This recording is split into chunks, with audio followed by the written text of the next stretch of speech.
mbokk yi ñu dellooti ci yeewu leen bi àndandoo ak yéen ca fajar ba tey ñu ngi leen di ñaanal bëccëg bu neex un très bon mardi c'est ce que nous vous souhaitons sur télévision Futur Média ba tey ñu ngi leen di xaar ci téléphone bi ci 88 628 22 22 wala 88 628 04 05 pour yéen ñi nga xamante ni yéen a ngi composé sànq ba tey ku dugg ñu am lu ñu la teralee. Alors parmi nous comme chaque mardi Kiara lañ ci àndal et ce matin nous parlons de ces Sénégalais qui ont réussi dans les télévisions étrangères. Voilà, il y a beaucoup de Sénégalais quand même qui ont percé à niveau médiatique un peu partout dans le monde. Je disais tout à l'heure que comme tu avais lancé la question, tu avais posé la question le jour de l'anniversaire de Yeewu et je me suis dit peut-être même les Sénégalais ils sont curieux de savoir est-ce qu'il y a aussi des Sénégalais qui ont réussi. Mais avant tout, je veux demander à Pape Samba s'il peut mettre les images du reportage qui a été fait passer sur la télé italienne. Vous pouvez les regarder parce que vous êtes là vous-même, tous, sur le plateau. Et c'est la RAI, c'est une des la plus grande télé italienne. Ils ont parlé de Yeewu Leen, ils ont parlé de cette émission, donc ça fait quand même plaisir. Et voilà, si on peut, vous pouvez voir les images. Et c'était quand même un plaisir de voir des journalistes italiens qui se sont déplacés jusqu'ici. Et en parlant avec les journalistes, en plus, il m'a dit qu'il était étonné par la professionnalité qu'on a. Ici. Et même voilà. Italie dégg ki kala bi yow Xaadim feeñ na Italie. On voit un peu tout ça sur le plateau. Alfi feeñ nga Italie de. Alfi qui déjà a beaucoup de fans en Italie, là c'est fini. Voilà. Et ça fait plaisir quand même. Ku baax feeñ na Italie waay Oui, bijou. Yo veste ba Fatlaye Kenama habillé keroog. Oh ndeysaan. Voilà, et ça c'est une chose que le journaliste Davide Calimani qui a réalisé le reportage, il m'a dit. Calimani waaye ku baax. Voilà, que même lui il anime une émission matinale dans la télé, mais il a dit c'est l'émission Yeewu Leen que je vis ici, c'était tellement fin, c'était tellement rigolo, les gens s'éclataient et c'est ça qu'il a dit, il a beaucoup aimé ça. Donc voilà, ça pour dire qu'on a parlé justement aussi de Yeewu Leen dans la télé. Ah ben merci à cette télé italienne. Pour retourner un peu par contre au reportage d'aujourd'hui. Et donc, aux Sénégalais qui ont percé un peu dans la télé italienne, là, on parle de réussite. La réussite, ce n'est pas facile, ni dans les lieux où on est. Pas évident. À l'étranger, peut-être c'est encore c'est un peu plus difficile parce que quand même, on amène avec nous une différence. Et souvent, cette différence, ça peut devenir aussi la cible de la méchanceté, de la jalousie, de politiques un peu nationalistes. Mais il y a des gens à l'étranger qui ont fait de leur différence un point de force. Super. On va découvrir dans les reportages avec une définition du mot que ici on peut plus dire sur le plateau, les stéréotypes. Parce qu'il y a des Sénégalais qui sont en classe de terminale qui m'ont écrit des explications par rapport à ça. Et voilà, on voit ça dans les reportages. Allez, on regarde. La psychologie sociale définit les stéréotypes comme des tendances spontanées à surinclure et à surgénéraliser. Un acte descriptif et collectif qui se diffère ainsi du préjugé. Un acte plutôt individuel et normatif.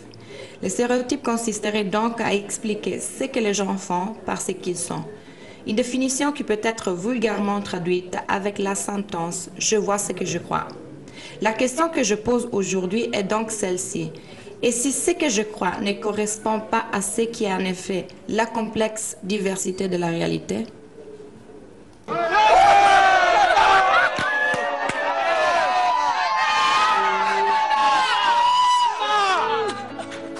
Assalamualaikum Samba.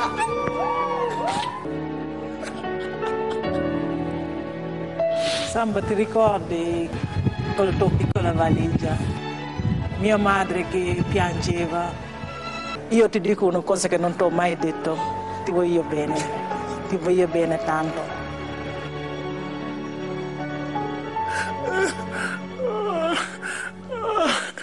Oh, mamma mia, che spettacolo. Che spettacolo.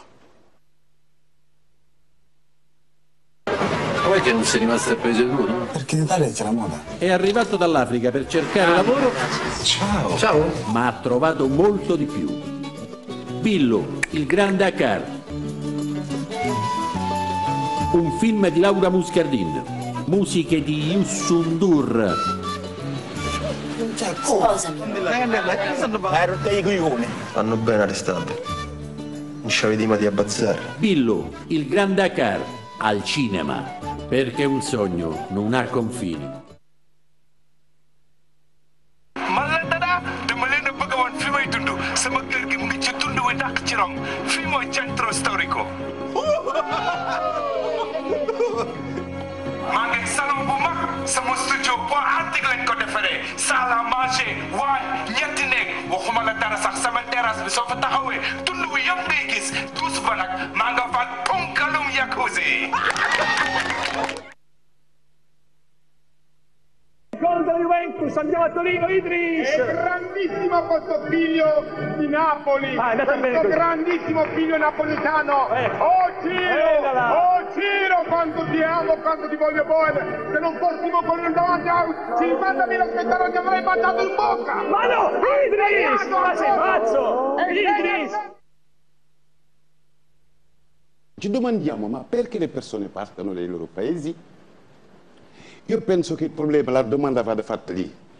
L'Europa è stato 300 anni in Africa, ha rubato tutte le sue risorse in 300 anni di L'Europe a été 300 ans en Afrique et lui a volé toutes ses ressources.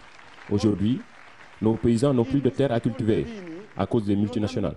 La Chine est en train de nous coloniser. Maintenant, si on accapare les terres africaines, où est-ce que ces paysans doivent aller? C'est la question qu'on doit se poser. Ai loro contadini li prendiamo la loro terra. Ma queste persone da qualche parte dovranno pur andare. Io penso che è da lì che bisogna ripartire se vogliamo fermare l'immigrazione. Voilà, ils n'ont pas réussi que dans l'audio. En Italie, on a vu un politicien. Voilà. Et ça se voit qu'il y a beaucoup de Sénégalais qui sont en train d'être bien connus là-bas. Il y en avait plusieurs. J'ai fait un peu un résumé en partant par Samba Ndiaye, que c'est le Sénégalais actuellement qui peut-être il est le plus connu parce qu'il a participé comme concurrent dans une télé-réalité en Italie. Et quand même, il a beaucoup fait parler de lui. Hein. Et puis après, on a Thierno Cham, il a commencé en faisant l'animateur dans des télés avec des grands quand même animatrices télé italiennes. Et après, il est devenu acteur. Sidi Diop, on l'avait déjà connu, on avait fait un reportage avec lui, son film, il est très rigolo. Et puis, Idriss, c'était un journaliste sportif en Italie pendant des années. Tous les Italiens le connaissent, donc ils l'ont vraiment apprécié. Et puis, j'ai terminé avec, selon moi, le Sénégalais qui a le plus réussi en quelque sorte en Italie, qui s'appelle Pape Diaw, qui a été pour longtemps le président de la communauté sénégalaise de Florence, professeur d'ingénierie dans une grande université italienne et politicien actuellement. Il a été même candidat au Sénat italien. Je pense que ce n'est pas une chose facile et banale. Et ça pour dire que pas forcément on rentre dans les catégories auxquelles les gens cherchent de nous faire rentrer, parce que souvent on a l'image des Sénégalais, surtout quand on parle des Sénégalais en Italie, ils disent les mots du monde, c'est des vendeurs à la sauvette. Il y en a, mais c'est pas tout le temps comme ça. Et ceux qui ont la volonté de percer, de réussir, d'arriver, ils le font d'une façon très grande. Et Mado, elle me demandait ce que Pape Diaw il avait dit, parce que la traduction on l'entendait pas trop. En fait, c'était lors d'un débat sur la migration. Parce que lui, il est très impliqué dans cet argument. Et il disait que lui, qu'il faudrait changer les points de vue avec lesquels on pense la migration. Parce qu'il a dit, dans ces cas spécifiques, il faut se poser la question pourquoi les gens quittent chez eux. Et lui, il a fait les ans. En Afrique, si pendant 300 ans, l'Europe est venue voler, occuper les terres, voler les ressources de l'Afrique, si les multinationales aujourd'hui volent les terres des paysans africains, si la Chine aussi est en train de s'accaparer les terres africaines, mais ces paysans-là, ils vont aller où? C'est ça la question qu'il faut se poser. C'était ça qu'il a dit et pour moi c'est essentiel et voilà. Et on parlait aussi la semaine passée de catégorisation. En fait, c'est que les jeunes étudiants m'ont demandé par rapport à nous, on rigole un peu sur les mots stéréotypes. Est-ce que vous pouvez le définir et faire un exemple pour vous de stéréotype? C'est quoi? Ou est-ce que vous avez jamais vécu un jugement par rapport à un stéréotype sur vous? Je pense que tant qu'on est chez lui, on vit pas vraiment ça. Parce que moi, avant de partir en France, je me voyais pas comme une noire, je me voyais comme Bijou. Une personne normale. C'est quand tu sors de ton pays que tu sais que voilà, on te voit comme une femme noire, comme toutes les autres femmes noires. Et c'est à partir de là que les jugements arrivent. Parce que je me rappelle, j'étais partie chercher un appartement et le propriétaire, il me faisait, on a visité et tout, il me fait ouais, mais il faut pas que vous faites de la cuisine ici parce que sinon ça va sentir dans tout l'immeuble. Ouais. C'est un stéréotype. Il y a des Sénégalais qui ne font même pas la cuisine chez eux, mais ils se disent que la cuisine africaine, ça sent fort. Donc, faut pas cuisiner dans l'immeuble, par exemple. Ça, on le vit souvent. Oui. Malheureusement, il y a même ici, là où on vit, hein, chez nous, par exemple, je pense que toi, tu as fait le mannequin. Et même, par exemple, aux filles qui font du mannequinat ici, les gens pensent certaines choses. En fait, c'est ça. Le stéréotype, c'est associer des comportements à la personne qui ne sont pas tout le temps et forcément générales ou généralistes. Donc, généraliser d'une façon qui n'est pas vraiment réelle. Comme on disait dans les reportages, c'est la définition de la psychologie sociale. En fait, c'est définir les gens, ce qu'ils font par rapport à ce qu'ils sont. Les mettre dans un sac, dans un groupe. Moi, je déteste les généralités. Ce que je dis souvent, c'est que même deux jumeaux peuvent être complètement différents. Parce que chaque personne, voilà, chaque personne connaît avec sa caractère, chaque personne avec son évolution. Ah ouais, nous Sénégalais, des fois, nous sommes bitim réew togg fay mbaxal ak maa fay ibi buntu yeeg yooyu tooñ de. Dëgg la de. Même dans le man am na sama xarit boo xamante ni damaa xam nga damaa bëgg mbaxal. Voilà.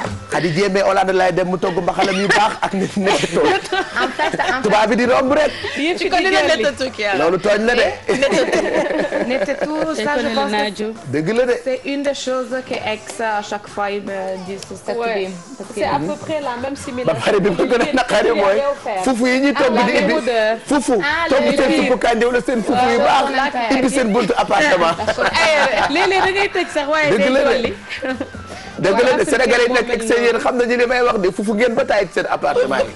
seen domodaay fort yooyu may leen ñu jàmm nag yéen a ngi tooñ tubaab yi ah. dëgg la parce que man bi ma demee dama toog benn bés may togg ceebu jën bi ñu nekkee ci appartement bi am benn indien bu ñëw seet si ñu man nag ma dëbb suul defar mais li ñu toog yëpp gis naa ne ndaw si dafay changer di def nii te maa ngi sol sama robe africaine def sama à la sénégalaise ñëw ne ko en Afrique c'est comme ça quand on prépare ça sent mais quand ça mange là c'est bon parce qu'elle était choquée et man dafa choquée bi ma gisee loolu c'est normal. C'est ça l'association en fait très vulgairement je vois ce que je crois mais parfois ce que je vois ne forcément pas à la réalité. Il faut essayer de connaître les personnes. Voilà, exactement. Et je crois que là, si on parle des étrangers, on a vu des étrangers qui sont ressortis un peu de l'idée qu'on a des étrangers en Italie. Et je pense qu'aujourd'hui, le vrai défi pour nos sociétés, c'est de ne pas voir tout le temps un migrant comme un étranger, mais de le voir comme une partie intégrante de cette société. Donc, pas comme un être comme toi. Voilà, pas seulement quand, dans les moments où il est en accord avec nos opinions concernant la société, mais même quand il a le courage de critiquer pour améliorer la société et améliorer un peu la situation de tous. Voilà, c'est ça un peu le message d'aujourd'hui. Après tamit c'est toujours bien loolu tam dañ koy wax pour yéen ñi fi nekk fay étranger ak pour sénégalais yi nga xam ni ñoo nekk feneen dëkk jàmbur quand même tamit boo fa ñëwee na nga adapté wu nag. ah loolu defe naa c'est important nga adapté wu. ah il faut s'adapter un peu à leurs habitudes. Voilà, c'est très important aussi ah comme on dit ci wolof boo demee ci dëkk fekk ñëpp def taati neen quand même defal ni ñoom su meekul rek quoi. Voilà ba miin habitude yi miin yenn affaires yi c'est très important itam loolu. Pour conclure, j'ai une petite liste de choses que moi je pense sont essentielles pour la réussite dans une société qui est différente par rapport à la société là où on est grandi. C'est justement comme tu l'as dit, la capacité d'adaptation. C'est important. Après, la capacité de se faire connaître et de faire connaître son propre boulot. Parce que les gens vont venir pas vers nous, mais c'est nous qu'on doit aller vers les gens, se faire connaître. Ne pas se décourager, parce que parfois ce n'est pas évident. Ne pas tomber dans la provocation raciste, parce que ça va toujours arriver. Donc ne pas tomber et viser sur la qualité de notre travail et la confiance en soi-même. C'est ça qui peut nous aider à s'intégrer et vraiment à se sentir partie d'une société. Voilà, parce que le racisme là, ça existe partout. Il y a beaucoup d'étrangers qui vivent le racisme ici au Sénégal. am na ci ñeneen ñoo xamante ni tam bu ñu nekkee comme ñun Sénégalais yi dañu xaw a bëgg suñu bopp nag dañuy jàpp rek ni racisme ci yeneen dëkk yi rek la am. que ñun bu ñu demee feneen on nous emmerde souvent avec yenn remarques yi. Il y a beaucoup d'étrangers qui sont parmi nous aussi qui vivent ça, mais c'est toujours bien comme Chiara nu mu ko waxee d'être d'avoir beaucoup de force et de ne pas tomber. Ah. Oui, voilà. xam ni fii nga jëm il faut atteindre son objectif. C'est important. Développer un peu le positif. Voilà, c'est ça. Voilà. Mais merci Chiara pour ça. Donc ces Sénégalais qui ont réussi ailleurs, on leur souhaite bonne chance. Yal na Yàlla jàppale leen xam naa ni ay jàmbaar lañu du caagin ni Sénégalais la maa ngi bitim réew damaa war a nekk ambulant wala am liggéey bu ndaw defe naa boo demee ci dëkk adapté wu weesuwul fu amee ku fa nekk tekki am liggéey bu rëy. yow góorgóorlu ba am liggéey bu rëy. voilà parce que am na ay doomi Sénégal yoo xamante ne am nañu fa ay doom. am na ñoo xamante ni seen ay maam sax foofu la ñu juddoo et pourtant ay nit yu ñuul la ñu bàyyeekoo fii ci Sénégal donc ñoom ñëpp ñu ngi leen di wax rek ñu góorgóorlu merci Chiara pour ça. Merci. Dans quelques minutes ñu won leen dem beeg dikk bi naka la tëddee ci tali Ndakaaru yi équipe boobu nag ki ko jiitee di Ibou Cissé sunu caméra yaa ngi un peu partout à travers Dakar donc laataa ñu leen di won naka la dem beeg dikk bi tëddee ci tali Ndakaaru yi dañuy jàll ci Alfi ak li mu ñu indil tey ñu ngi ci ànd ak beurre Sofia. Alfi ñu ngi ànd ak beurre Sofia beurre bi ci vitamine yu bëri yi xëy raaxut sa mburu rek dafa neex. waaw waxatuma la ak toggee ko. waaw waxatuma la ak toggee ko Pape Cheikh comme ni ma koy waxee rek beurre Sofia bu demul ci cuisine bi toujours damay jënd mburu ci wet gi rek. defal ci bijou ci mburu bi pour mu mën ko ndékkee donc baax na ci cuisine bi. lay jox la dara xam nañu lépp lu fi jeex ci mburu moo ko lekk. yow lekk nga mburu bi ba pare. yaa ngi nii taxam dañoo mën a tuumaal nit quoi. ah mais bijou ñooy lekk lépp ba pare di ko jiiñ bijou bàyyi leen xale bi nag yéen. non bijou la nag bijou mooy lekk bàyyi leen xale bi fii moom bijou moo koy lekk moom. waaw mooy mos mooy déguster mooy ñam. kii defu leen dara. donc waaw gis nga reportage bi ñu wane non kii yaa nag. ba Italie nag. donc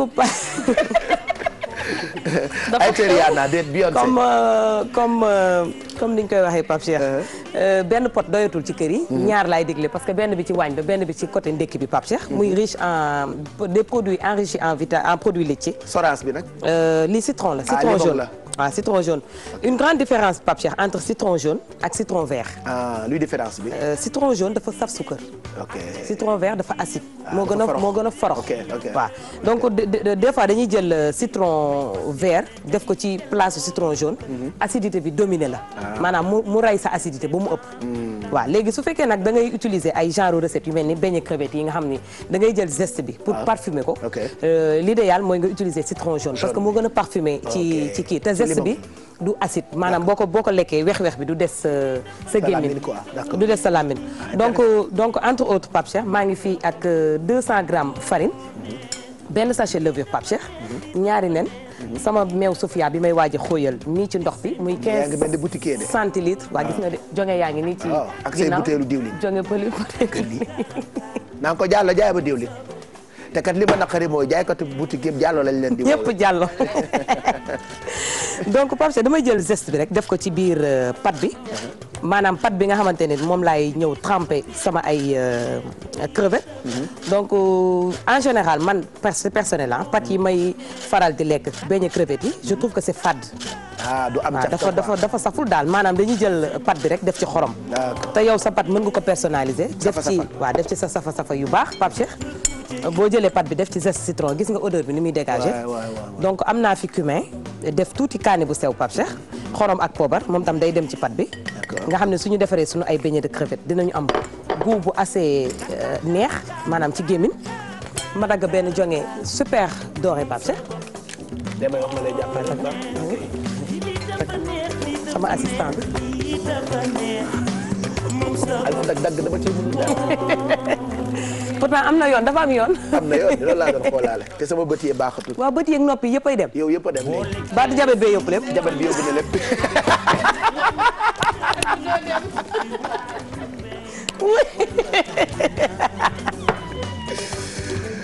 waaw baax na yàlla baax na. damay fayu dama fayu.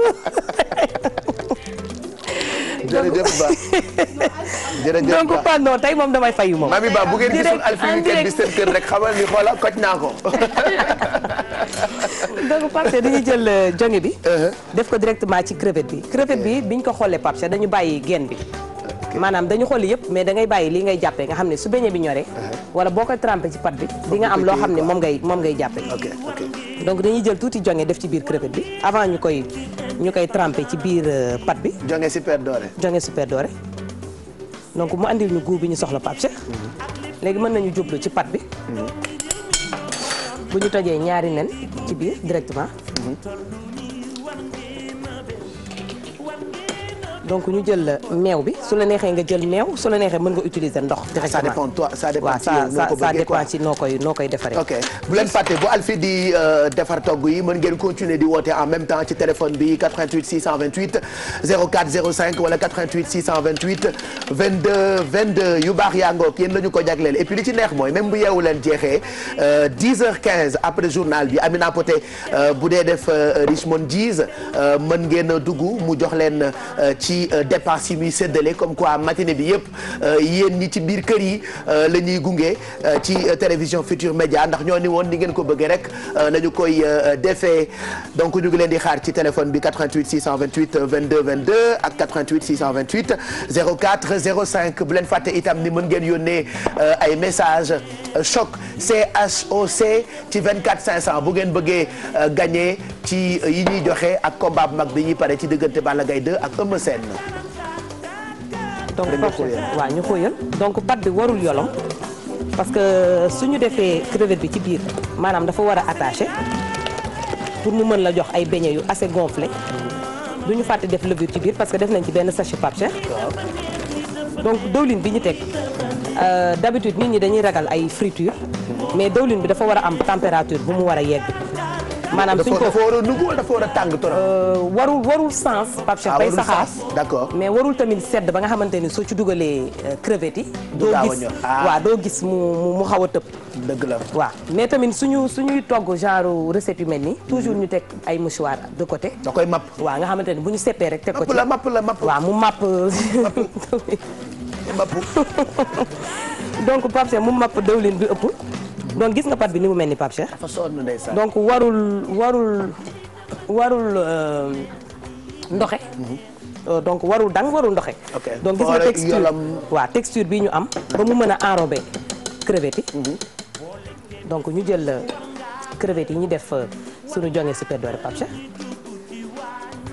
donc jël benn trempé ci biir. parce que crevette bi da nga ko safal ba pare fii. waaw crevette bi dañ ci def tuuti jonge super doré bi. fii ci pat bi def nañ ci xorom ak poobar. fumé ak tuuti kaani. d'accord donc sooy trempé da ngay jël crevette bi rek dugal ko ci biir. ba mu takk pat bi maanaam ba mu jël kiiw imbibé pat bi bu baax Pape Cheikh. comme ni mu jëlee forme bi rek nga jël def sa bidon bi. ngay càpp. donc bàyyi mu gonflé. man nag beñe crevette meneen laa foogoon ñu la ñu koy defaree. donc nii parce que xam nga crevette soxlawul temps bu bëri pour mu ñor 2 minutes rek crevette yi mën na ci ñor. d'accord donc soxlawul ñu koy yàggal trop ci biir dëwlin bi. ok donc moo lay jox crevette yoo xamante ne soo koy lekk du dëgër parce que warul yàgg trop ci dëwlin bi donc nii rek lañ koy defee Pape Cheikh. bu ñu essayé benn bi ba xool ndax dëwlin bi mu ngi température bi ñu bëgg. ñu seppi. donc mën a defar yeneen i Pape Cheikh. fekk si la ci sa plateau pour nga mën a déguster. d'accord voilà et puis ñuy gërëm bu baax Post One mi ñu àndal balaa ñuy dem ci dem beeg dikk bi circulation bi pour xool en direct naka la dem yeeg dikk yi di tëddee ci tali Ndakaaru yi ci ay axe yu bëri yoo xamante ni suñu équipe yaa ngi fa Post One mi ñu àndal nag mu ngi leen di fàttali ne mën ngeen a am ci nu mu gënee yomb bu ngeen dee yónnee.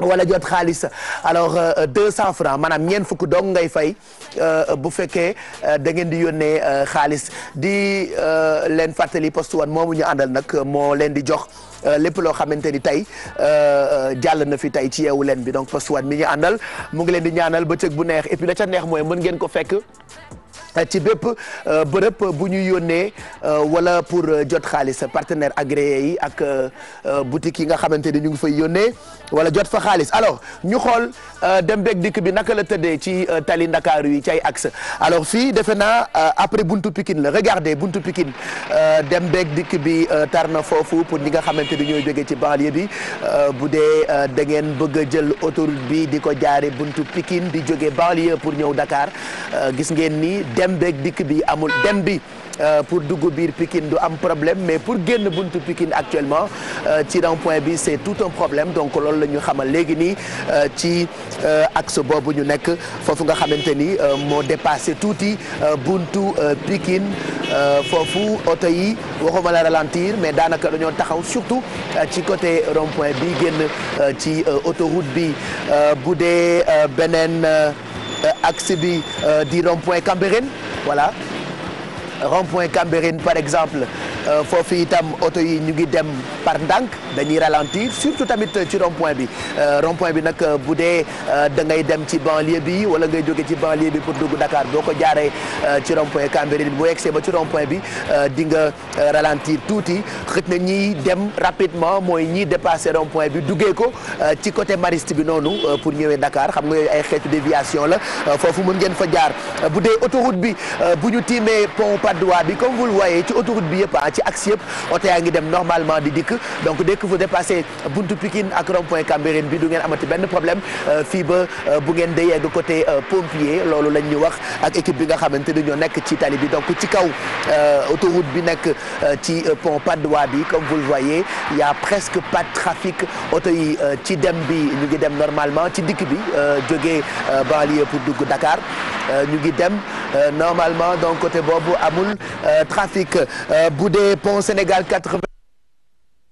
yaa ngi wax d'accord ok. par contre dafa am différence Pape Cheikh parce que sànq ba tey yaa ngi wax ras moom moo méngoo ak riid mais tey du ñu waxtaanee riid dañuy wax lenn loo xamante ne daf ko jege loolu maanaam ñu naan ko cerne nag boo ko déggee Pape Cheikh maanaam ay poches yoo xamante ne dafay nekk ci suufu bët il faut savoir que loolu normalement bu fekkee ni yaram la wala der foofu ça doit être une peau qui est très très très fine mais boo demee nag ba nga xamante ne da nga cerner finesse bu mu doon am dafay changer léeg-léeg nag dafa am ay cerne yoo xamante ne nag Pape Cheikh dafa vrai façon dafa am ay cerne yoo xamante ne moom la ñuy wax cerne creux léeg-léeg di nga gis nit ki boo ko xoolee voilà bët bi day xóot exactement day xóot bu baax donc bu xóotee mun nañ wax xeetu cerne la am na yenn yoo xamante ne xóotaay bi day ëpp ba day mel ni kuy dem ba ci côté pommette bi tu vois yow boo moytuwul par contre l'exemple est très très simple waaw dëgg la xoolal regarde ses yeux mi ngi nii il faut juste regarder Pape Cheikh il faut regarder bien sur son visage il commence à avoir les ongles un peu cernés xaaral ma jël bi wane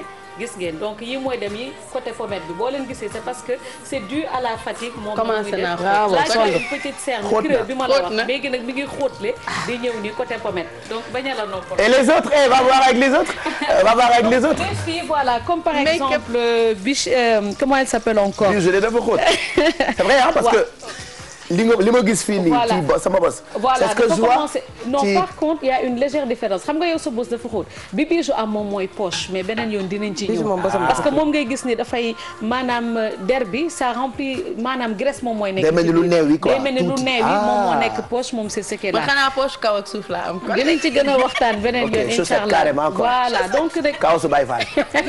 donc Pape Cheikh nag loolu boo ko déggee il faut savoir que dafa am ku tax muy ñëw bokkul ak kawas pour man poche mooy chaussette. waaw mooy xeet la rek xeetu kawas la rek kon poche caaya. waaw poche caaya poche pantalon.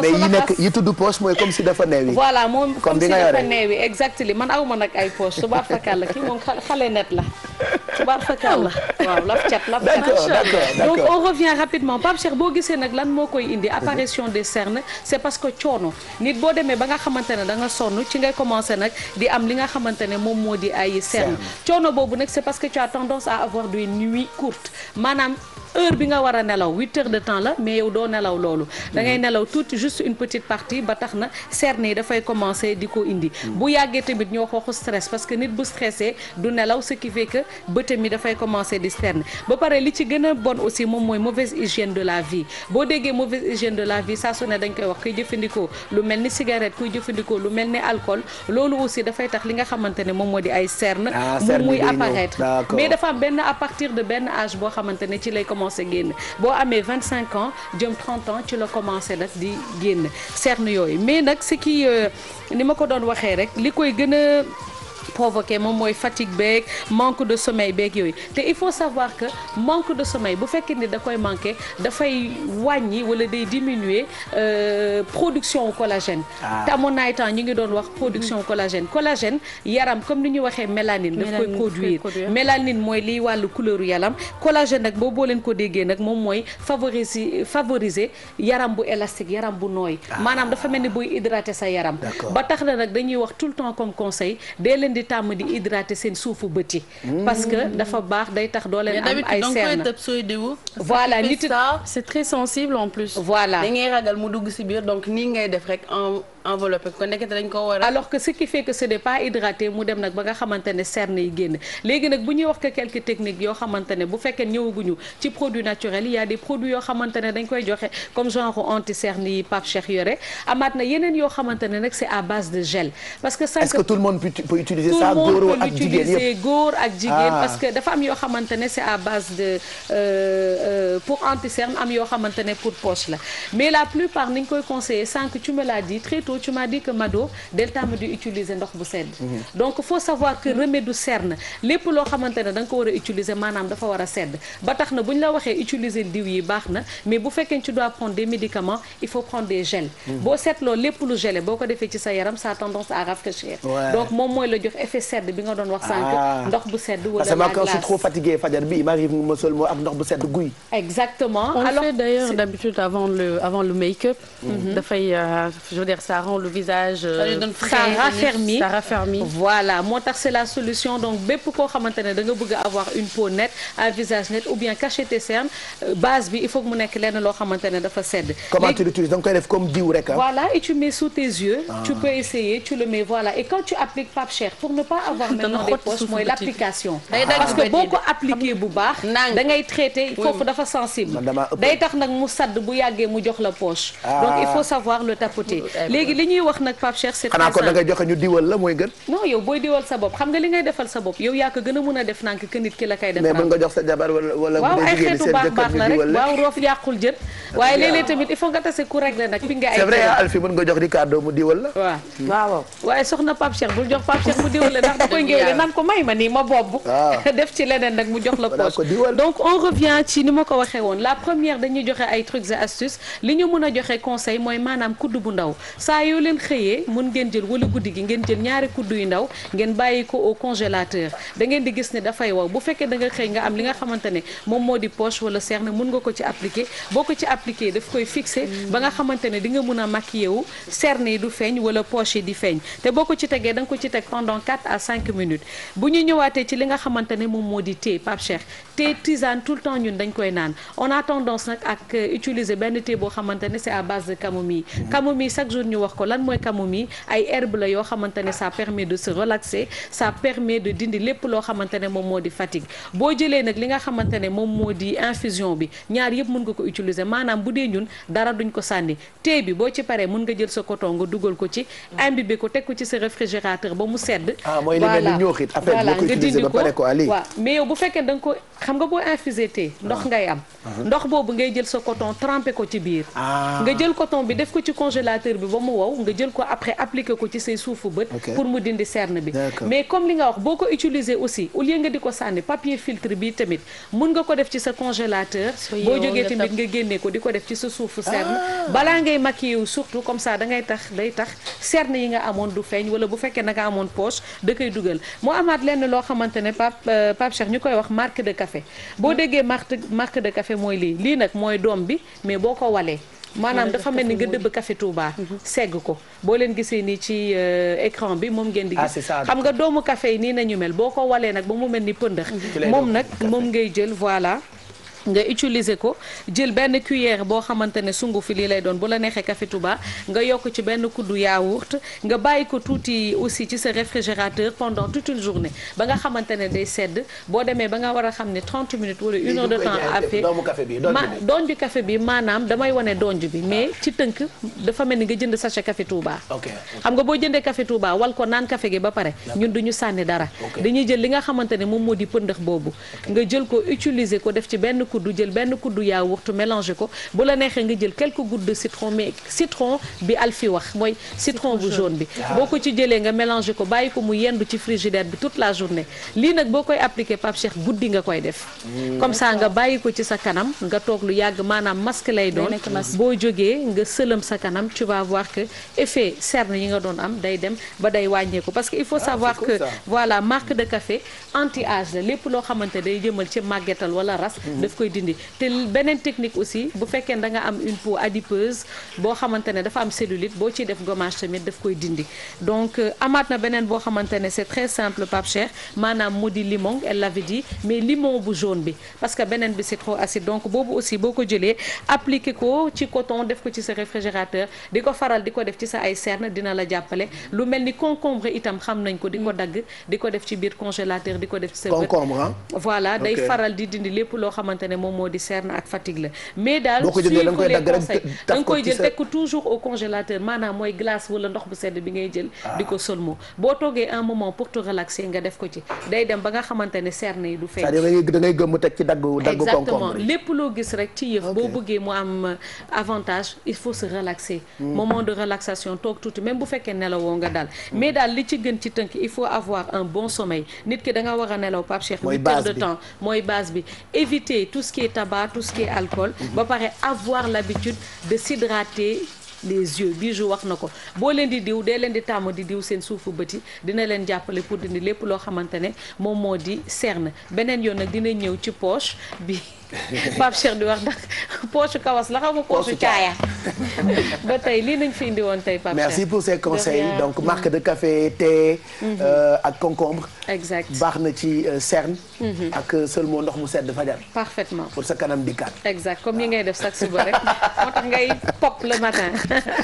Merci Mado pour ces conseils mën ngeen ko amaat replay bi ci chaîne YouTube bu TFM wala ci Facebook bi d'ailleurs à propos de Facebook sànq dañoo indi woon benn waxtaan def ko hashtag on va retrouver les internautes tout de suite avec Bijou internautes yi ku ci nekk yaa ngi commenter ci li ñuy waxtaane ku ci nekk am nga technique boo xamante ni moom nga am pour noo yeewoo fajar gi ñun ci plateau bi ku ci nekk wax na man j'ai dit dama tànn way bi nga xamante ni moom mooy énervé ma def ko réveil donc à chaque fois que j'entends ça je me réveille illico alors internautes yi ci page officielle yeewu leen ci Facebook bi qu'est-ce qu'ils disent Bijou. Pape Cheikh beaucoup de commentaires dañu juste sélectionner quelques parce que mënuñu lire yëpp Pape Samba bu fekkee mën nga andi commentaires yi ñu lire. Pape Samba de koy Pape Samba Aïda Ndiaye. Pape Samba Aïda Ndiaye. ok cëm joyeux anniversaire à sama turando. Bijou donc Pape Samba mën na ko tuddee. waaw Bijou. donc commentaires yi bëri na dañuy commencer par Boubacar Samaké moom nee na j'ouvre la fenêtre de ma chambre pour pouvoir entendre l'appel du muezzin puisque la mosquée n'est pas loin de chez moi. moom comme Kiara lay def parce que boo tijjee sa fenêtre bu ñu noddoo noo def di nga ko dégg. technique bu baax la donc am na Edwige Alice Awuji nee na moom su ma yeewoo suba teel damay tëddaat di jeu. sama call waaw ba sama yaram bàyyeeku after ma dem ci terrasse bi des sports c'est cool Pape Cheikh. Candy Crush ak sport. c'est vrai que xam naa ne nànk-nànk Candy Crush surtout xam naa ne ñëpp a ngi ci rey seen bopp Pape Samba mu ngi leen jàll ci commentaire bi ci topp wala ma yokkal la Aïda Ndiaye pour mu ñëw. donc am nañu tudd Fatou Fall. ouais. elle dit je fais un mantra moom day tëdd di tagg boppam Pape Cheikh. ah di wax boppam lu baax bu mu yeewu. ah kooku mel na ni man Demba yi. mais bu comme benn non nooy def maa bañ du ma la wax waaw bañ. taggal sa bopp waay. maa bañ. ñu continuer toujours ci commentaire yi alors am nañu commentaire u Ama Poposé elle fait je fais des décalages chaque 10 minutes jusqu'à 6 heures du matin mais parfois ma biddanti un peu comme ni ma koy defee rek. comme ça c'est toi. di yokk 10 minutes mais c'est vrai que risque bi mooy biddanti de temps. loolu tam bonne technique la aussi. ah waaw bonne technique la mais parfois nga rëcc de 10 bi da ngay banaale ba 1 heure jëkk tëba tiit donc il y a Wutang c'est Diop Clan qui dit ciao tutti ho fatto la notte adesso guardo il vostro programma dopo vado in letto moom nee na guddi gi la doon liggéey bi mu ñibbisee au lieu mu tëdd dafa toog di seetaan programme yeewu leen bu paree lay tëddi peut-être loolu tam voilà méthode de réveil bu baax la day traversé moom comme yenn artistes yi ni ñu koy defee Kumba Adjigay elle fait bon man damay bës sama xol rek jug mais su ma tourné rek télé bi lay taal pour nelaw yi naaw. waaw aussi. ok yeewu leen réveil la kon. alors Aminata Rassoul qui dit Pape Hann fajar bi. ah Pape Hann daf koy yee. waaw très tôt. Sira très tôt ak lunette yi. borom xaw bi Mamadou Dieng Pape Hann kon réveil la. Pape Hann waaw ba réveil bu bees. waaw Pape Hann réveil la de. alors Amadou Dieng qui dit la musique de la décima. bilaay lii yee la. billahi. def nga jóg. y a Amadou Dieng qui dit la musique de la décima du Real Madrid est mon son. boobu waay yow bi la soof ngay def. moom di ko neex lay def. waaw ndax moom supporter la comme man. super. alors Djibi Ndiaye nee na saf saw. par force su jóg Djibi boo tëddee safoo saw nooy def. c'est vrai xanaa mu denc saw guddi gi yëpp ba fajar gi. bu ko defee bu yeewoo rek du koy tuur 1 litre d'eau avant ngay yeewoo rek da ngay dem saw c'est automatique réveil bi. donc Koumba Diouf qui dit pa bu mën yuuxu juma bi nekk en face de chez nous. pa bi mooy réveil quoi yuuxul de day nodd rek. le médecin. donc paawu noddukat bi. mun nañ continuer toujours ak Ndeye Sarr Diallo qui dit c'est dur mais quand tu penses à la fin du mois le salaire ça motive. voilà motivation salaire. réveil bu ko gën a fort amul. Fanta Dieye nee na man daal dafa am benn pa moo may yee chaque fajar avec ses chaussures qui fait karas. waaw. paa bi mën naa diri tànk de. Ba du Père Assane. fajar gi day waaxu rek ci couloiru télé bi. alors Sarr Biram Boubacar qui dit moi je mets mon téléphone à distance.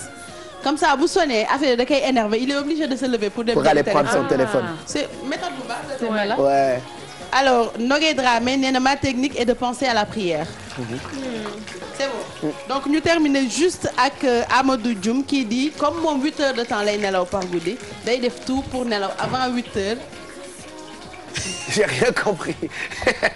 il essaie de se coucher tôt. c'est-à-dire bu waree yeewu day def tout ba heure réveil bi bu ko ci moyen ci heure bi muy tëdd. ah day jéem a normalement 8 heures de temps. mais day jéem a def tout ba nelaw genre 9 heures de temps. ou 8 heures daal. ok d'accord. maanaam au lieu mu def réveil am maanaam bu ko waree. 7 heures da koy wàññi voilà calcul. ba nga xamante ne ci 7 heures boo ci wàññee ba mot 8 heures de temps. heure boobu pile bu jotee. mu tëdd day jóg par force wala day nelaw par force. ah il fait des calculs. voilà pas mal. Pape Cheikh dernier message kaw ba qui dit su réveil bi sonné rek damay sànni drap bi. merci à tous les internautes loolu moo nekkoon hashtag tey bi xam ngeen yeewu leen tamit réseau social Djibi Seye moo ñu rejoindre non mais Djibi tay amul jot quoi tey ay noir fumé la indi parce que Sénégal def nañu validation ndaanaan la pire Djibi na nga def. sant Pape. yaa ngi ci jàmm. sant Serigne Sall. Djibi new look la wala star new look. lu bees la daal. lu bees a bees luy jàng. loo xamante ni day roy ci mag ñi. di roy ñi nga xamante ni ñooy ko jiitu ci aar bi. man moom lu ndaw laa rek du ma jël sama bopp di ko ngantal. waaye xam naa ni sëñ Fallou moo ma jiital daal. waaye boo defee lu ngand nag war a mën a ngandal sa bopp li nga def ngand na de. non du ma ngand nga way du ma mës a ngandal sama bopp. man moom ku ma xam ni Baye Fall laa. bon doon koo xamante ni xale laa aussi te ku ma fekk it ci xale yi rek laay nekk. xale laa. xale nga mës a màgg. xale buy jàng. damay jàng rek. yow ban année nga judd. man 85 laa. 85 mooy ñaata at ci at yi. 30 ans. mooy 30 ans 2015. yow xale nga bu mais ndaw ñu woowee tonton. non man kay bu ndaw kay man est-ce que du ma lay woowee nijaay sax. xanaa da ngaa judd rek kon commencé way noo def ba dugg ci way yi. waaw man nag bon yàlla dogal na woy rek laa xam mooy li ma doon wax keroog rek. bon dugal nañ ma école lu ne def nañ ko pour ma jàng. ban classe nga bàyyee. ah xam nga ko. classe su géwél yi. non léegi non du foofu du classe su géwél. non si. classe su góor ñi la. mooy géwél yi rek xam nga géwél ay góor lan. waaw ñun moom doon. non géwél yi ay intellectuel lañ de très haut niveau. waaw am na ci ñoo xamante ni nag. danoo jàng ba dagg de. waaw ba xotti kayit yéey ko. mais CM2 nga bàyyee. ah CM2 laa foo jàngee école primaire. Mamour Diakhaté. Mamour Diakhaté fu mu nekk Gueule Tapée wala Médina. école Médina. école Médina foofu nga jàng ba CM2. voilà jàng da nga daan doublé rek dégg naa. waaye daw jàng rek laa mënoon. am na classe boo xam ne def nga ko ñaari yoon. waaw man nag moom dama tàmmoon sax cours day am rek ma yéeg ci kaw table yi xam nga sama maître yi dama leen yeboon. yéeg ci kaw table yi di yuux sama yeneen morom yi di tëgg. may way ku ci mel ni comme góor gi ñaa sama benn xarit koo xam ne ñoo bokkoon classe CI ba CM2. ak ay ñoom El Hadj Gan si la bon en fait xam nga ko lim juum. mais bëri na ñoo xamante ni dama daan toog ak ñoom. ñuy déconné ci classe bi en fait dañ bëggoon lool quoi. affaire de art comme kii doon Mbaye Faye kii doon benn Jimi Mbaye man ma doon Youssou Ndour taxaw ci kaw table yi di woyantu daal ni noonu lañ ko jàpp. kon daal yow fallait que nga woy bu dee école primaire nga ko commencé. waaw bi may loolu passion lañ koy tuddee. bi ma nekkee xale bu léegi de yaakaar naa ci loolu lañ ma xamee bopp. pourquoi da nga fekk sa papa di woy wala sa yaay qu'est-ce qui s'est passé lan moo indi déclic bi ba nga ne yow daal woykat nga bëgg a nekk.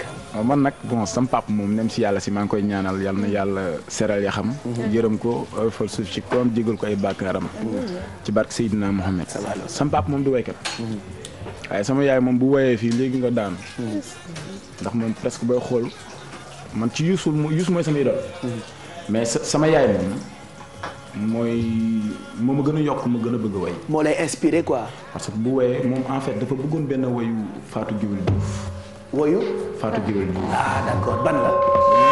sëgam tukkee tiis yaay booy waxu malaak de mamaram Diop yaay Moustapha dafa daan boot di ko woy c'est ça. man daal yaay daal bu musaan woy loolu bay togg. ak a neex sa yaram day daw. saf loxo de la def. donc c'était quoi da nga doon toog ci di dem ci côté waañ bi. di déglu déglu rek moom saa buy woy. dinaa fexe ba def benn pas ñaari pas fexe ba ne tekk du xam sax ni moom laay déglu mais dama koy bàyyi xel. d'accord parce que toujours moom bon en fait dafa neex baat ba nga xamante ni. gëmul way. dund ko mais da ko doon ci ay maamam doon na ko ci yaayam parce que mel ni sa maam Marie Sène ñëpp xam nañ ko. mooy ki nga xamante ni moom it bon yàlla nañu yàlla taar si bàkkam. amiin moom ku musaane xewle naaw beeg moom moo ñëw takk ko ñu def dabbee. xam nga mi ngi mel ni suñu faj ku judd moom dañ lay dabbee. d'accord dina la jox kuur ak gën na ngay sox. waaw ñu lay wërale. ngëmiin aada ngawlo. ndeysaan d'accord après loo def parce que bu dee da ngay nekk xale bëgg a nekk woykat da ngay jéem a daw ci rajo yi bëgg a def maquette nettali ñu tuuti sa histoire pour suñu xarit ci nga xamante ni ñooy doog a yeewu fan yëpp nag ñu ngi gis clip bu bees bi nga woy sa maam Marie Sène am na c'est vrai émission buñ jot a def ak yéen ñi nekk ci compilation I Love Sénégal mais boo ñu doon nettali sa histoire loo ñuy wax. ah Pape man sama jaar-jaar de wax dëgg yàlla gudd na guddul. parce que bu ma taxawee ne la xale laa en fait mën naa ne guddul mais jaar naa foo xamante ni en fait metti na. te lu metti moom ñëpp xam na ni yàggul. waaye da nga ànd ak rek bon gëm-gëm. parce que yàgg naa dégg ñu bari naan booy bi gëmul aar bi. ñi naan day fo. day caaxaan. fekk aar dafa du loo xam du da ngay tëb génne mag. du da ngay tëb ñu def benn single. teg ko ci télé bi. ñu naan kii de yooyu fi dara. mais man toujours dama opté wu ne damay ñaan yàlla nekk ci label bu baax label boo xamante ni tey jii nii buñ la jëlee produire la di nga am suivi. après bokk ci label bu baax tam c'est pas évident parce que auparavant dégg naa ne am na groupe boo xamante ni bokkoon nga ci. waaw muy groupe Garmi Fall. yàlla dimbali na man nag dama jaar ci groupe yu bari waaw bi may door maag sama benn gannaaw bu ñuy wax Alaaji Ndiaye. nekk dëkkoon Rive 9. Magu Boy Ndiaye. bon en fait maag moom ñoo njëkk a créé benn groupe bu ñuy wax groupe Calaare. Calaare luy Calaare. Calaare mooy cër xam nga rek kuy cërërëri di dem. voilà noonu lañ tuddee woon suñu bopp. ñu nekk ci yàlla dogal ma jóge fa ma demoon Joal doon def formation plomberie. ma jógee Joal fekk ndongolo moo gaañu woon. bon en fait ci la bàyyi dem ba xamoon na ni man. bëggoon naa ndongo trop parce que dama doon roy ci ndongo. sama idole la yàlla dogal na waaye doon nañ sax Simba Medina. mais jotuñu miinante yu. yaa ngi yooyu waaw lan nga daan gën a woy ci ay woyu ndongolo doo mooyal benn woyam boo xamante ni da nga ko tàmm mooy parce que yenn saa yi nga woy nga jox ma ay feelingu ndongolo. loo dul defal sa yaay di ko defal yaayu keneen.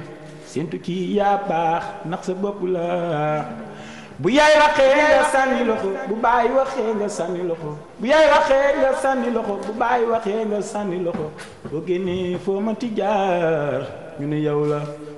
ndeysaan xam nga du ma guddal. parce que tey moom. du aar guddal dañu cof rek. te xam ni en fait ndongo man doon na koo xamante ni aussi daf ma gën a yokku. dafa daan inspiré en fait daf ma gën a may doole. ba nga xam dama ko bëggoon daal maanaam. parce que bi muy door ci Papa Ndiaye Guèye bi après mu jógee foofu dem ak Salam Diallo def lu neex ci laa gën a nag jàpp ci ndongo. d'accord man nag dama goon koo xamante ni boo mënee lu baax di way lu neex dama koy yëg. da nga ciy roy quoi noo def ma yëg ko. donc ensuite groupe yooyu yëpp nga jaar am na beneen. yàlla dogal ma dem Garmi Fall. Garmi Fall. alhamdulilah foofu nag bon laa gën a amee opportunité yu bari. d'accord parce que dem naa ci Europe du benn du ñaar. alhamdulilah sant yàlla. xamante naa ci ay tubaab yoo xam ne ba léegi nii dañuy bëgg di ma contacter naan ma noo fa toll ci aar bi boo demee ba kër bon kii wuloo ñun boo ñu woowee dina la jàppale fekk nag jàppale gi am na ku leen ci jiitu. ndax tey ginnaaw yàlla damay sant. Bouba Ndour. d'accord moom mi nga xam ne sama nijaay la waaye nag xoolee ma bëtu nijaay rek de jabaat rek. tey gi amaana su ma mënu doon tey xëy na li ma yàlla may tuuti as tuut. kon dana man du ma xool moom nag moom boo amul talent. d'accord suñ fàllu de ndax américain la. yéen xam ngeen ci dara. parce que talent mooy base bi dans quelques minutes dina am yeneen yoo xamante ne bëgg nañu la ko laaj dañ lay limal ay tur yi benn bu ci nekk nga am loo ci wax parce que bi ñu gëstoo am na ay nit yu bëri yoo xamante ni marqué nañu la parce que yaa ngi doog a bokk ci compilation ñu ngi doog a découvrir wooyu boo xamante ni grand public bi yëpp xam nañu ko mais am na fu riche foo xamante ni jaar nga fa ci ay formation ci ay spectacle ci ay concert on parlera de ça dans quelques minutes mais comme promis comme chaque mardi on fait le tour du monde en mode ak Bijou. yes Pape Cheikh tey dain la ñuy wax moo tax ma teg sama daal yi. pënd na pardon pour le pënd dama ko ci doon dox tout à l'heure. non la camembert sax man di ba avec gàcce. Toto bak xanaa. internet yi de waxuñu loolu. man damaa daw. gis naa ko. aussi odeur bee ma kii. ah oui d'accord. sànni ma dem. donc dain. Pape Cheikh parce que tout le temps en tout cas man bu ma nekkee xale dama doon dégg sama tata di wax indi sa daal dain papa yi. donc dain tout le temps ci sa bopp pour yow ay daal la war a nekk alors que actuellement ci Fashion Week printemps été 2015 bi dañu génneewaat dain bu baax parce que. style 70s les années 70 moom moo ñëwaat nit yi bëgg nekk un peu hippie wax tuuti ci dain fan la jógee dafa am benn animal boo xam ne Pape Samba am nañu photo bi boo ko mënee wane voilà bii moo tudd dain d'habitude dañ doon jël deram cerf dain animal bi moo tudd dain pour man cerf dafa xaw a niroog cerf mais ba tey du benn soo ko gisee nii lay mel été bi hiver bi dafay commencer ñuul ci suuf kese mooy dese weex donc d'habitude dañ doon jël powam travailler ko di ci defar ay sac ay bottes ay yeneen façon wu daal mais comme léegi dañuy nekk ci politique ku protéger animaux yi dañuy jël léegi di synthétiser benn tissu boo xamante ne dafay am même texture bi même bu nekkul même propriété yi pour defaree ko ay accessoires comme bot mun nañ ko gis ci photo yi Pape Samba comme ay manteau tamit dañ koy defar actuellement en daim ci défilé yi gis nañ manteau yu bëri yoo xam ne daim la woon ay veste yoo xam ne daim la aussi ay robe mais comme par exemple Sénégal fii dafa tàng boo bëggee sol manteau déjà manteau rek boo ko fi solee di nga am lu la dal waxuma laa nga teg ci manteau daim dañuy opter pour ay pièces yu ndaw comme par exemple gilet daim bu ñu mën gis ci photo yi wala par exemple mini jupe daim benn pièce bu ndaw lay nekk nga xam ne di nga ko mun sol mu nekk tendance rafet wala benn short ou sinon mun nga jël benn haut daim boo xamante ne day décolleté de ce fait di nga ko sol dina nekk tendance te tàngaay du la rey am na aussi option pantalon mais boo koy sol na nga xaar ba mu xaw a féex soit matinée bi wala soirée bi nga xamante ne doo tàngaay du la rey doo deew ak tàngaay voilà daal yi miin nañ ko ci comme par exemple temps yi soo dee jënd ay tubéy yu dee ci tàngaay bi damay ragal nga booy dee dibi gi doon xeeñ la dernière fois dibi bi doon xeeñ ci plateau bi la dernière fois boo ko solee ci naaj bi dibi ngay nekk dibi bu gaaw rëti ngay def sa bopp donc actuellement ballerine yu nice d'habitude booy jënd ballerine wala yeneen daal da ngay gis que daim mooy gën a fréquent que ay cuir wala yeneen tissu parce que dafa nekk benn tendance donc bu fekkee mun ngeen bëgg ngeen ko sol te bëggoo leen ñor nekk dibi mun ngeen jël soit ballerine wala ay escarpin en daim góor yi tamit am na seen ay daal daim yoo xam ne dañ ko defar génnee ko wala ngeen jël ko en mode accessoire comme par exemple solu normal jël benn ceinture daim tax ko ci pour mu rehausser look bi mun ngeen ko yore aussi en forme de pochette parce que tam dañ ko defar actuellement génnee ko et puis am na benn sac bu ñuy mujjee wane Pape Samba voilà sac bi actuellement on dit que moo nekk hit bag été bi c'est-à-dire sac bi nar a génn ak ay franges parce que style 70s boo dee fàttaleeku ñi koy sol ñëpp day am ay franges donc boo ko bëggul sol ci yére parce que am na ñu ko dul ñeme mun nga jël sac bi yore ko mun ngeen ko am fépp c'est pas cher parce que tissu bi dañ koy synthétiser am na benn photo bu ma bëggoon wane Pape Samba neen da koy censurer laaj ko ndax bëgg na ko wane wala déet. ayca bëgg nga wane photo bi bëgg nga wane Pape Samba. voilà tonton Mag nee na moo ko censuré. moo ko censuré d'accord donc dommage du ñu ko gis benn création la boo xam ne ci défilé printemps été bi passé lañ ko génnee woon. je me demandais tout simplement lan lañ bëggoon wane ci création bi. jërëjëf tonton mag xale bi de bu ngeen ko dul censuré ñun la ñuy censuré léegi de programme. émission fin du émission sax buñ la dul censuré télé bi la ñuy tëj waaw. donc comme censuré nañ ko. bii di ñëw ngeen pluteel ma ko parce que il faut que ma wane ko quand même loolu laa bëggoon. am na benn accessoire bu génn bu dee mun nañ génnee photo bi. censuré ou pas? Non, pas censuré. Heureusement pas censuré. Collier d'oreille. Collier d'oreille. ah ok ci nopp lay jógee. ci nopp lay jógee indil beneen photo bi pour ñu wane nan lañ koy takkee donc man bu ma ko gisee je me suis demandé lan moo tax ñu créé lii. c'est un mec qui porte ça ou une fille? Ça c'est une fille mais y a un mec qui porte ça. c'est une moo kii góor la de. non jigéen la góor. et ça c'est un mec aussi? C'est un mec qui porte ça. D'accord. Donc le mec c'est comme une fille, la fille c'est comme un mec. C'est bizarre. Ils sont un peu inspirés par les Africains. Exactement le style ethnique. Imagine. Bien sûr. ah soo demee si yenn ethnique yi dañ koy def. C'est comme si en fait. man essayé naa ko ut jaaro vis dugal ko sama biir nopp bi. mais dafa tutsi mais dafa diis ba nga da nga demoon ci tutsi ci way fu ne la leen di yéen tamit fu ne ngeen di dem.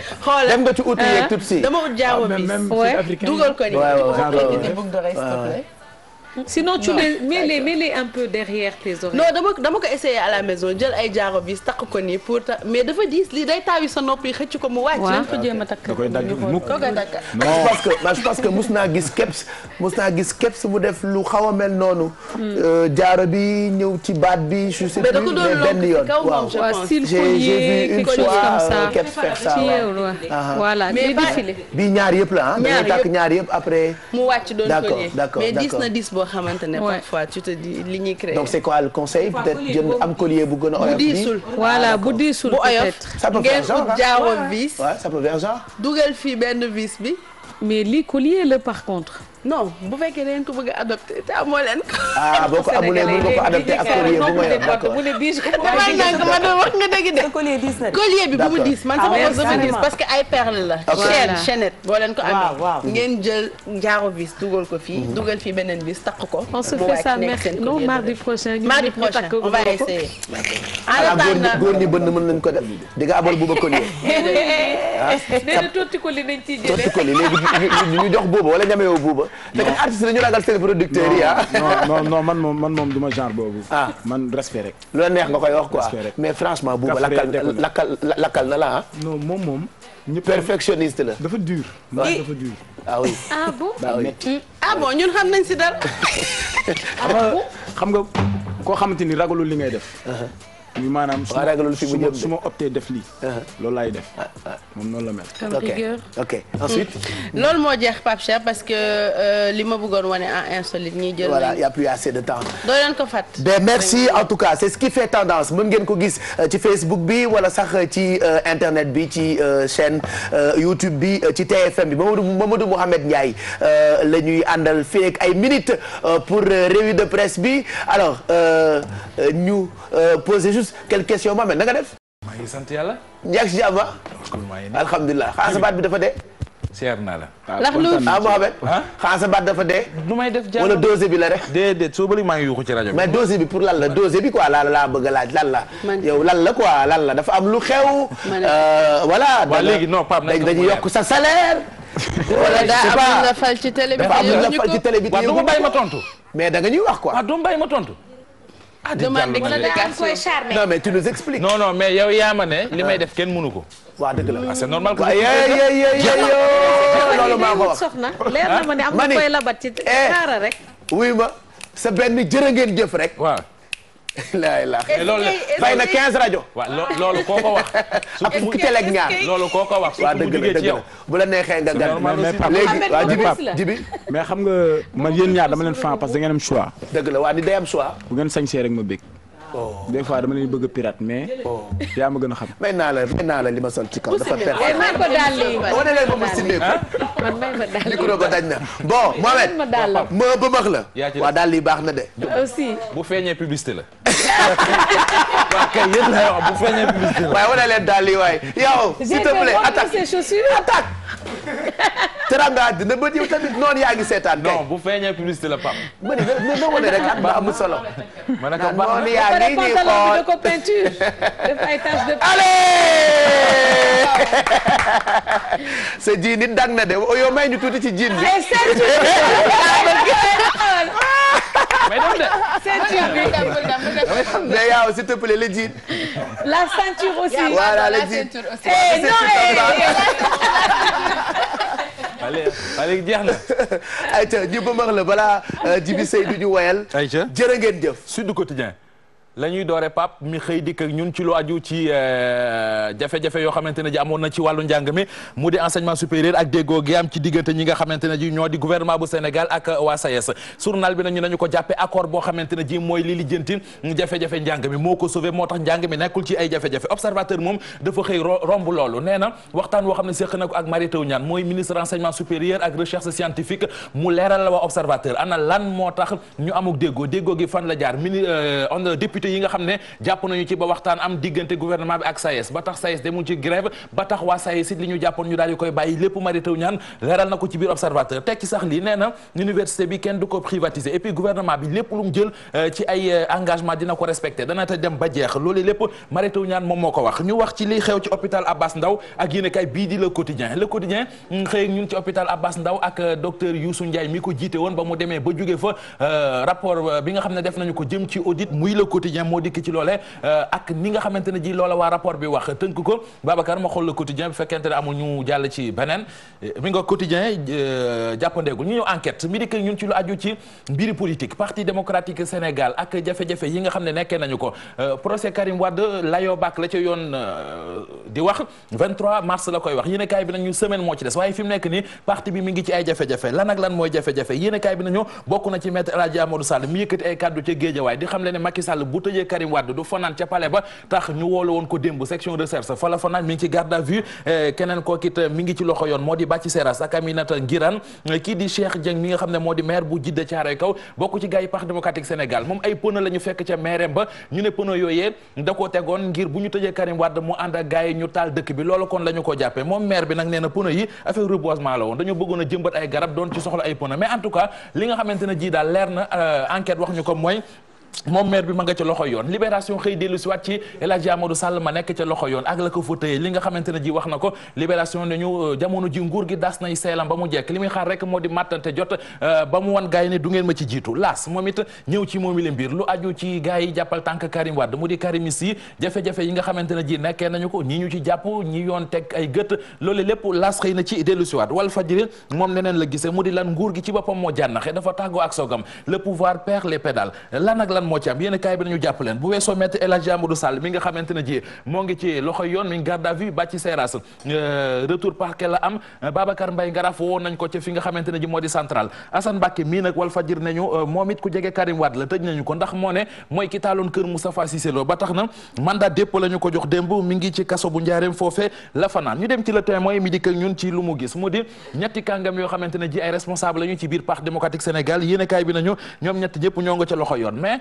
kàddoom daa daan rek populaire weddi ko nan la ko weddee moom yéen kaay bi di populaire lu aju ci ñi ñu jàpp journal bi nañu jàpp leen juróom benn nit la ñan ak ñan la yéen kaay bi di ñu ko jox benn Baba maître El Hadji Amadou Sall Amina Ngirane Bathie Seras Cheikh Dieng Babacar Mbaye Ngaraf ak ki nga xamante ne ji moo di Assane Mbacké loolee lépp yéen kaay bi nañu ay jegeñaale Karim Wade lañu jamono ji kon ñoo ngi ci loxoy yoon ma dem ci réew mi quotidien mi dikk ak gis-gis boo xam ne am na ko semaine des ci verdict gu procès Karim Wade yéen a kaay bi li mu gis moo di jàmm jeex na Abdoulaye Wade nag réew mi quotidien xamal nañu ne démb ma nga woon ca diwaanu Rëbës doom seeti doom ji waaye amul dara loo xamante ne ji maanaam def na ko ne déclaration direct info la jëm ak li nga xamante ne jiit moo xew journal bi nañu wax ji gudd gàtt moo di ñi fare ci kujje gi ak ñi fare ci nguur gi yépp jamono ji pap ci nappante la ñu toll.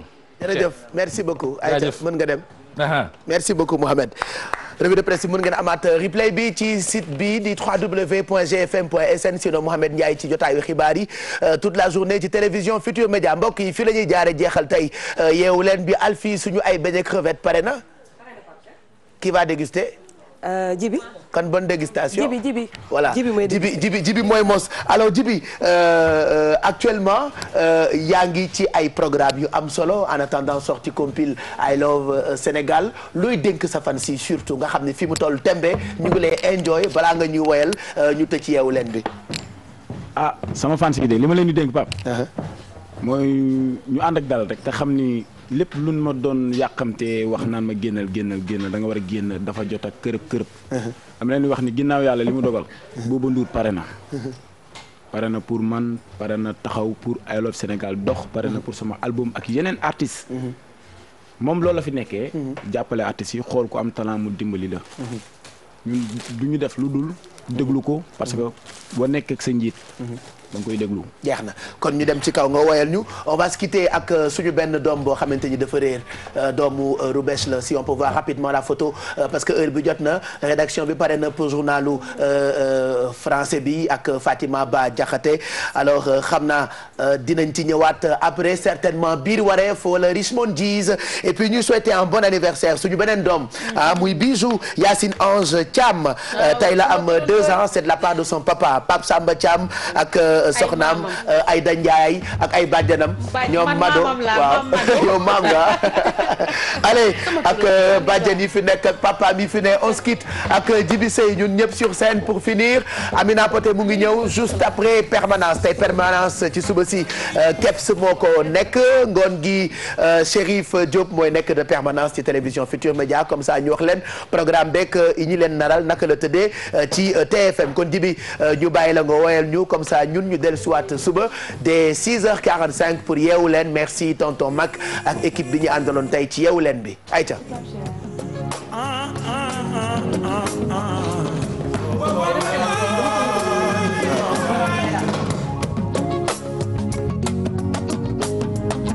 tey jii laa door di way te tey jii laa war a way ci sama maam mari seen gawlo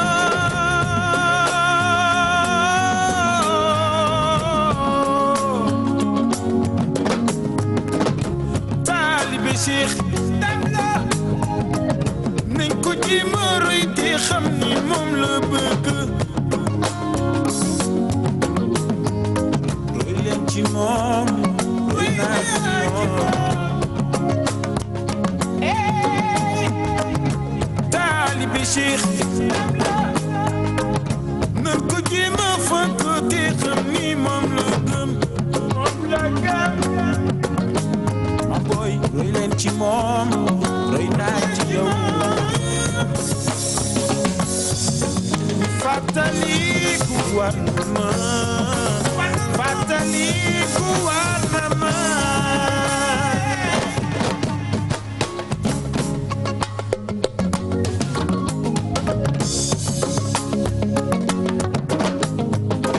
yow mi maam maame suma way ma la maam wàcc naa ci yoon jaaruma ci yoon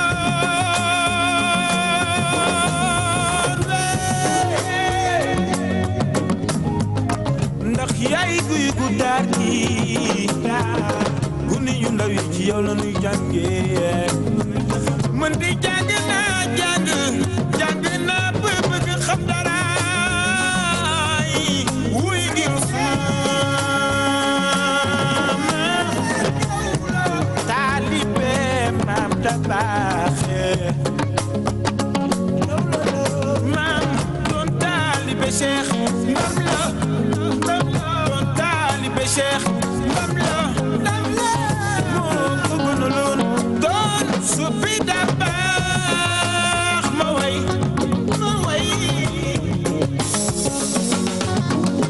fàttaliku war na ma fàttaliku war na ñoo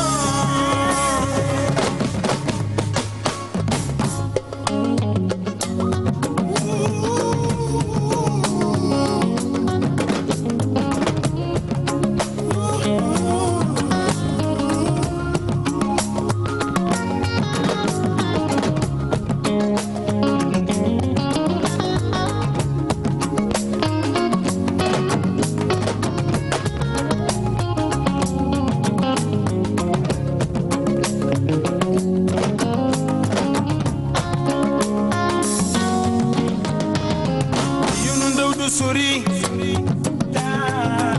ku ñeme soo demee di nga baat neexu soo ko ñemewul doo dem buy baat neexoo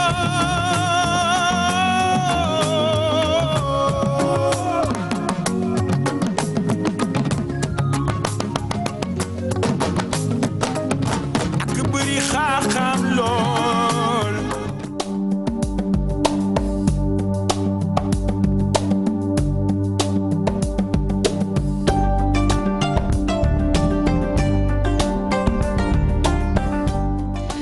Bonjour à tous et bienvenue dans ce bulletin d'information. Reprise du procès de Aïda Ndiong ce matin au palais de justice. L'ex-sénatrice et Abdou Aziz Diop sont accusés de détournement de deniers publics dans l'affaire des produits phytosanitaires du plan Jaxaay. Nous y reviendrons dans nos prochaines éditions. Affaire des voitures des magistrats de la CREI. Les administrateurs des sociétés suspectées appartenir à Karim Wade entendus aujourd'hui à la section de recherche de la gendarmerie de Colobane. Ils doivent tous apporter des éléments de réponse sur les informations les accusant d'avoir acheté des voitures pour les magistrats de la Cour de répression de l'enrichissement illicite. Maître Amadou Sall, gardé à vue à la section de recherche de la gendarmerie de Colobane. Omar Sarr, le coordonnateur national du Parti démocratique sénégalais, estime que cette arrestation rentre dans le cadre d'une vaste opération de démantèlement du Parti démocratique sénégalais. La formation politique attend de savoir ce qui est reproché à Maître Amadou Sall pour réagir en conséquence. Omar Sarr, que je vous propose d'écouter au micro de Dissa Préra. 16h, 17h, Maître Amadou Sall maintenant est au niveau de la gendarmerie de Colobane. Il a été finalement, après avoir été entendu, il a été mis en garde à vue. Demain, il sera présenté devant le procureur. Donc à ce moment-là, on verra ce que réellement on lui reproche. Mais vous savez déjà qu'il a été convoqué à partir de ces déclarations lors du meeting tenu à Guédiawaye hier soir, vendredi. Vous voyez, tout cela constitue des actes que le régime actuel, que Macky Sall lui-même orchestre, que le régime actuel donc fait pour nous intimider, nous harceler, parce que nous continuons à nous battre et nous continuons nous tous à nous battre jusqu'à nos derniers souffles pour la démocratie, pour la libération des otages et des prisonniers politiques. Retour de parquet pour Bathie Seras et Amina Nguirane, arrêtés depuis vendredi dernier. Ils sont maintenus en garde à vue. On les accuse d'avoir recruté des nervis pour perpétrer une série d'actes de sabotage en vue de la libération de Karim Wade le 23 mars prochain, jour où le fils de l'ex-chef de l'État devrait être édifié sur son sort par la CREI. Après Amina Nguirane et Bathie Seras arrêtés depuis vendredi, c'est au tour du maire de Djiddah Thiaroye Kaw Cheikh Dieng d'être arrêté pour les mêmes raisons que les premiers cités. Il est en effet soupçonné de programmer des sabotages en vue du procès de Karim Wade qui se tiendra le 23 mars prochain. Des nervis sont recrutés pour saboter le procès de Karim Wade. Telle est la conviction de Thérèse Diouf de la COJER. Elle avait sonné l'alerte avant l'arrestation de Bathie Seras et de Aminata Nguirane. Toussaint Manga de l'UJTL pense que c'est une tentative d'intimidation de ses camarades. Je vous propose de suivre ce reportage de Salimata Osek. L'arrestation du lutteur Bathie Seras n'a pas surpris Thérèse Faye Diouf. Selon la présidente de la COJER, il avait sonné l'alerte. Nous avions alerté l'opinion nationale et internationale sur cette question parce que nous avions eu des informations allant dans ce sens. Il y a eu des nervis qu'on a recrutés un peu partout dans la banlieue pour vraiment faire des activités ou des manifestations le 23. L'UJTL pense que c'est une stratégie qu'utilise le pouvoir pour les intimider. Faire peur aux militants, pour faire peur à la jeunesse, pour intimider les responsables du parti. Je crois que le 23 mars, ce sera une journée des Sénégalais épris de paix et de justice.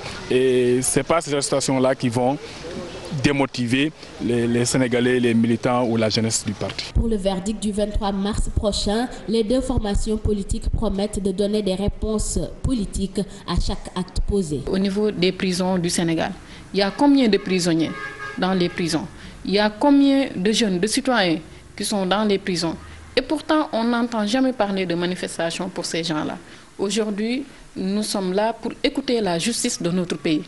Maintenant, s'il y a des activités politiques, notre réponse aussi sera politique.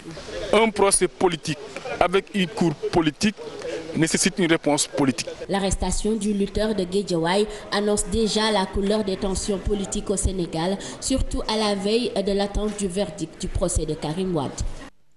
Serigne Assane Mbacké a passé sa première nuit à la maison d'arrêt de Diourbel. Le jeune marabout avait revendiqué l'incendie des 2 maisons et d'une boulangerie de Moustapha Cissé Lo. Pour rappel, Serigne Assane Mbacké est également l'auteur de la plainte contre Mariam Faye Sall devant la Cour de répression de l'enrichissement illicite. Fou Malade Fadel Barro et Alioune Sané du mouvement Y en a marre arrêtés à Kinshasa. Ils sont accusés d'atteinte à la sûreté de l'État, des accusations balayées d'un revers de main par leurs camarades. Ils ont fait face à la presse ce lundi et un ultimatum d'1 jour est fixé à l'État du Sénégal. Sinon, ils envisagent de dérouler leur plan d'action. C'est un compte rendu signé Pape Nderifal, Thierno Laurent Mendy. Accusé par le gouvernement congolais de détention de faux papiers, chamboulement du calendrier électoral et appel à l'insurrection, le mouvement Y en a marre nie en bloc. Pour apporter des démentis par rapport à cela, je vous montre le papier officiel de l'ambassade. Ça, c'est le reçu pour le visa, parce que moi-même, je devais y être. Mais malheureusement, Y en a marre m'a assigné une autre mission ailleurs. Voilà le visa officiel du Congo, délivré le 16 février dernier. Ils ne me diront pas qu'ils ne savent pas c'est qui Farel Barro, c'est qui Fou Malade, c'est qui Tchad. Ils savaient absolument qui nous étions. Nous y sommes allés avec des papiers officiels de Y en a marre pour demander le visa officiellement. Donc, ce qu'il a dit, c'est tout à fait faux. Tchad et ses camarades interpellent l'État du Sénégal sur cette affaire. On exige que l'État du Sénégal, quand même, réponde par voie officielle. Ou qu'il entre en contact avec nous. Parce que, quand même, ça devient sérieux. On n'est pas en contact avec le gouvernement du Sénégal. Nous n'en savons absolument rien. Un pool d'avocats est déjà constitué, déclare le mouvement. Y en a marre, plus que jamais décidé à poursuivre son combat, confie ses membres. On a déjà des avocats, on a déjà mis des gens sur, on a déjà des gens dessus. J'en reviens d'un séminaire pareil avec des Équato-Guinéens. On l'a toujours fait. Et c'est ce que nous continuerons de faire. Fadel Barro, Fou Malade et Aliou Sané, interpellés au Congo en marge d'une conférence de presse. Ces jeunes du mouvement Y en a marre étaient invités par les homologues congolais. Toutefois, leurs camarades invitent le gouvernement sénégalais à prendre au sérieux ce dossier. Loi cadre sur les universités publiques du Sénégal, l'État et le SAES ont signé un accord. Le gouvernement et le syndicat autonome des enseignants du supérieur ont trouvé des accords sur 12 articles. Seul l'article 3 relatif à la détermination des places disponibles dans les universités a donné lieu à un désaccord entre les deux parties, a indiqué le procès-verbal remis à la presse. L'université ne sera pas privatisée et le gouvernement compte respecter ses engagements. C'est une déclaration de Mary Teuw Niane, ministre de l'enseignement supérieur. Maître Massokhna Kane tire sur les enseignants grévistes. Le président de l'association SES Consommateurs veut que l'État revoie le droit de grève de certains corps. Abdoulaye Ndoye, secrétaire général du CUSEMS, n'accorde aucune importance à cette affirmation de Maître Massokhna Kane. C'est un reportage d'Aminata Mbaré Sow, Modou Diop. Des grèves répétées, une paralysie totale du système éducatif sénégalais. Maître Massokhna Kane dénonce l'attitude des enseignants. Il y a trop de grèves dans l'éducation. Vous avez vu du primaire au supérieur, il n'y a que des grèves récurrentes. Ceux qui payent, ce sont les malades et les élèves. Ce n'est pas normal, c'est inadmissible. C'est une analyse subjective, partisane. C'est une analyse également qui ne prend pas en compte les véritables causes des perturbations dans le système éducatif sénégalais. Le président de SOS Consommateurs invite l'État à revoir le droit de grève de certains.